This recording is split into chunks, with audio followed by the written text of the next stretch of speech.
Welcome to Elements of Mechanical Engineering, Module 4. In last class, we discussed about some of the important topics related to gear drives, mainly types of gear. So, based on different factors we are considered, such as velocity, the whatever the nature of the teeth, then based on type of gearing, we classified gear drive as spur gear, helical gear, bevel gear, worm gear, and rack and pinion. So we studied about important concept of velocity ratio. Then we studied about advantage and disadvantage of gear drives over belt drives. And in this class, we need to study about some of the important problems based on gear drives. So that is mainly based on a velocity ratio, and we need to study some of the problem with respect to gear trains, because we also studied gear trains in last class, that is simple gear train and compound gear train. These two are very important from the exam point of view. Before starting the problem, just we'll revise once what are the important formulas for solving the problem. So the main equation is velocity ratio. Velocity ratio is nothing but ratio of angular speed of driver gear to angular speed of driven gear. So it is given by n1 divided by n2 is equal to t2 divided by t1 is equal to d2 divided by d1. So n is nothing but speed of rotation of gear.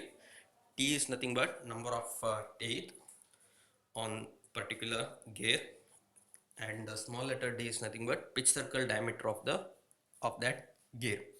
So here two important thing, one is driver and another one is driven gear. So driver is denoted by suffix 1 and driven is denoted by suffix 2. So n1 is nothing but speed of rotation of driver gear, n2 is nothing but speed of rotation of driven gear. So usually the speed of rotation of driver, so that will be very high, because most of the cases whatever the uh, driver gear is connected to prime mover such as electric motor, and whatever the rpm of n2, that is very small compared to n1.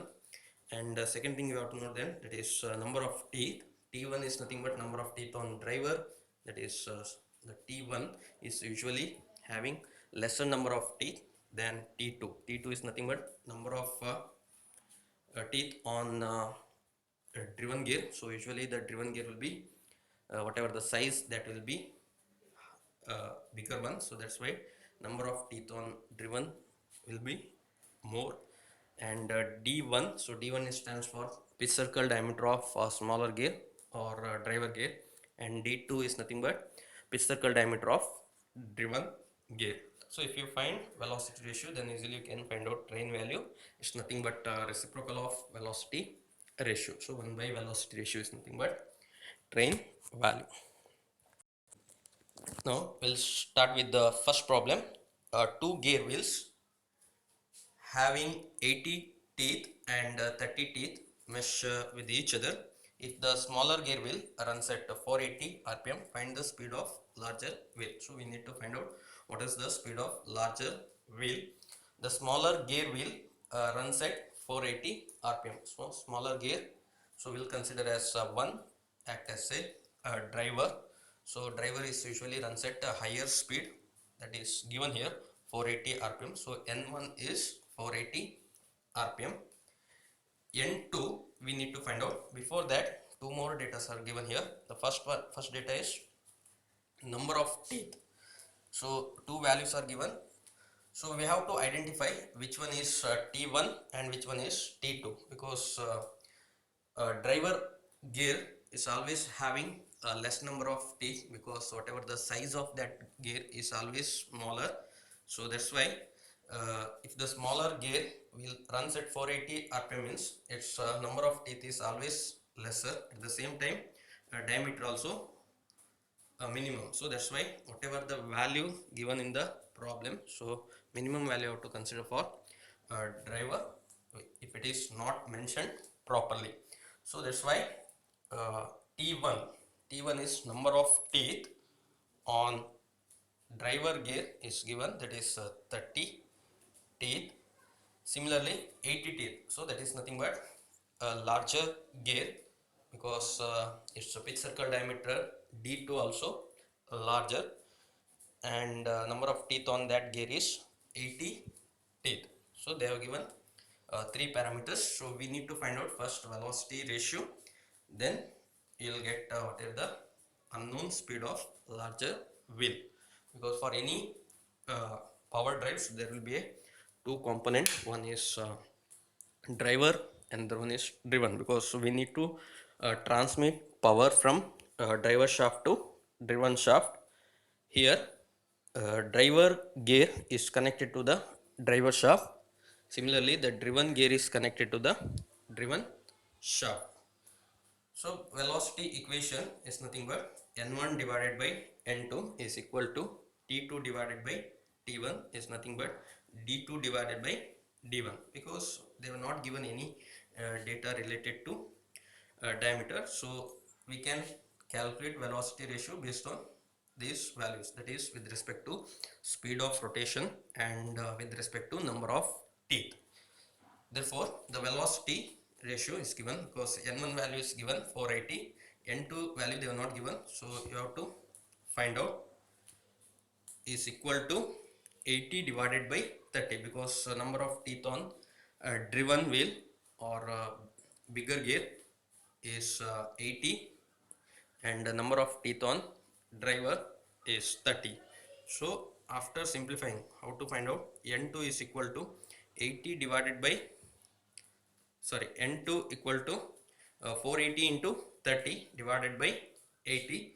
So you'll get n2 as 180 rpm. So there will be a speed reduction from 480 rpm to 180 rpm.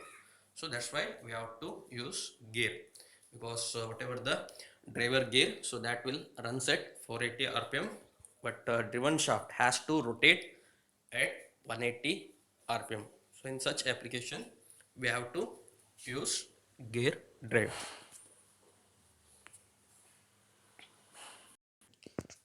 Now coming to the second problem, similar to previous problem, we'll solve the second problem, that is a gear wheel of 20 teeth drives another gear wheel having 36 teeth running at 200 rpm. Find the speed of driving wheel and velocity ratio. So here we have to find out what is the speed of driving wheel, is nothing but n1, capital letter n1 you have to find out. At the same time you need to find out velocity ratio. So there will be two values of teeth they are given, one is 20 teeth, another one is 36 I told. So whatever the lesser number of teeth is stands for smaller gear or driver gear, so usually connected to the driver shaft. That's why T1 is 20 teeth. Similarly T2, that is the number of teeth on driven gear, that is 36 teeth. T2 equal to 36 teeth.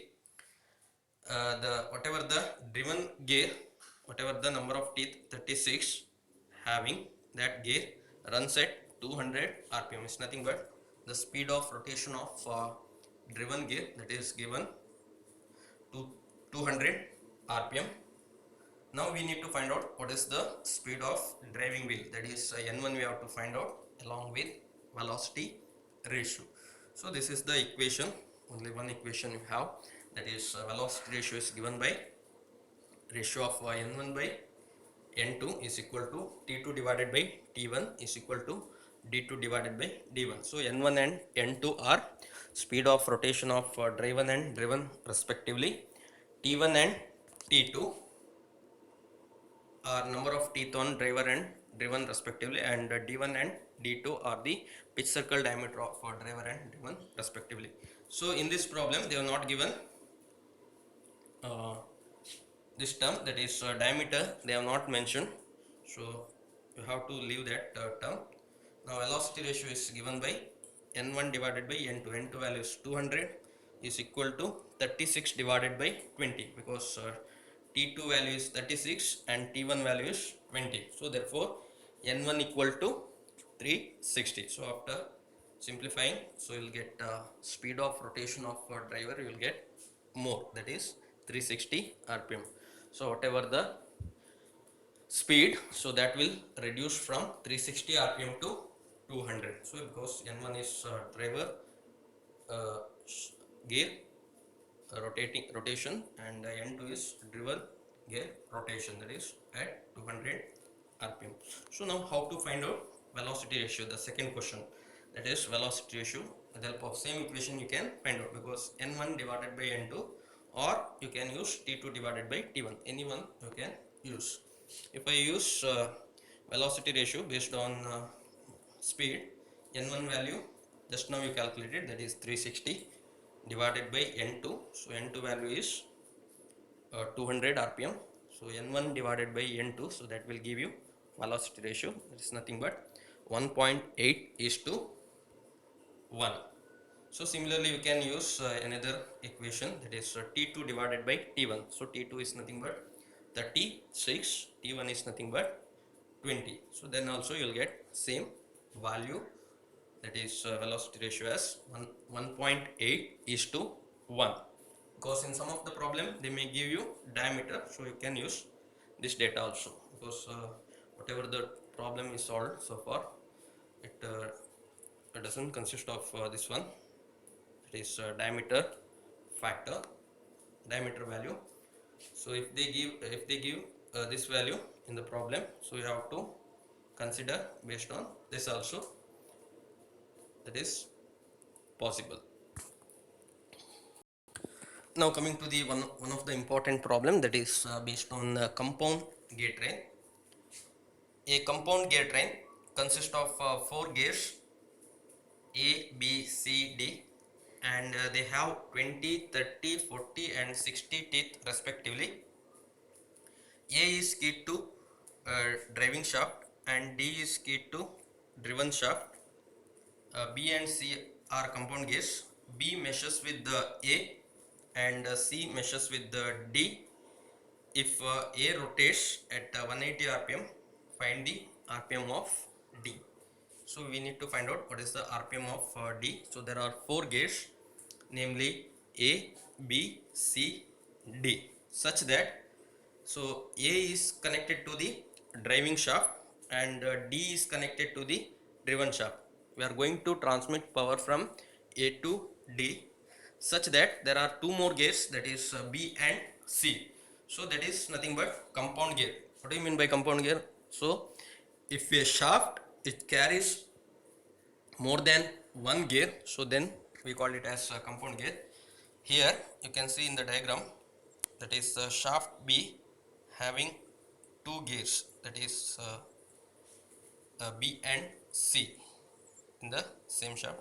This diagram is entirely different, so but here they given mentioned shaft B and C are compound gear. So B and C should be in same gear, same shaft, such that B meshes with A. So there will be a meshing takes place between the A and B. Similarly, C and D are meshing mesh each other. So if A rotates at 180 rpm, find the rpm of the D. So all the data are given, so we can calculate easily what is the, we need to find out here rpm of D. So first we'll see what are the given parameters. So all 4 teeth on respective gear is given. So that is number of teeth on A gear, that is TA, it is denoted by 20 given. Similarly, number of teeth on B gear is given here 30.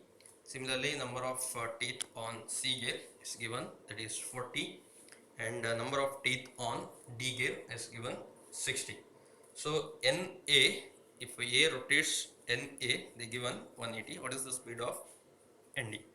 So velocity ratio is given by ND divided by NA is equal to Tc divided by Td into Ta by Tb. So we have already derived this expression in the last class. So N1 by N4 is equal to Z2 into Z4 divided by Z1 into Z3. So similar equation we have used here. Instead of N4 we use Nd, similarly Na. So we reciprocated this one. So Nd divided by Na is equal to Tc divided by Td. Similarly here Ta divided by Tb. So if you equate this one, so we'll get what is the speed of Nd. So that we have to find out. So Nd we don't know, that is we have to find out. Na is 180 is equal to Tc value they given 40 and Ta value they given 20 divided by 60, that is nothing but Td. Tb value is 30, so that Nd value will get 80 rpm. So that is how you can calculate what is the speed of rotation of driven gear. Similarly you can use individually also you can solve, that is between the two gear, because here the first gear and second gear, that is gear A and gear B are mesh each other. Similarly gear C and D which are mesh each other. So by that also you'll get the same equation, because we solved already the same equation, because end to end N3 are same. The speed of rotation of a compound gear is always equal, that is whatever the speed of B and the speed of C is same. So that's why you will get equation, velocity equation is like this: Nd divided by Na is equal to Tc into Ta divided by Td into Tb. So easily you can calculate what is the speed of unknown, that is Nd equal to 80 rpm. So with this completes your module 4. So only one module is remaining from the exam point of view, that is module 1. So there we will study about three important topics. One is with respect to energy sources, another topic is with respect to thermodynamic properties, and the last topic in that first module is with respect to formation of steam along with its properties. Thank you.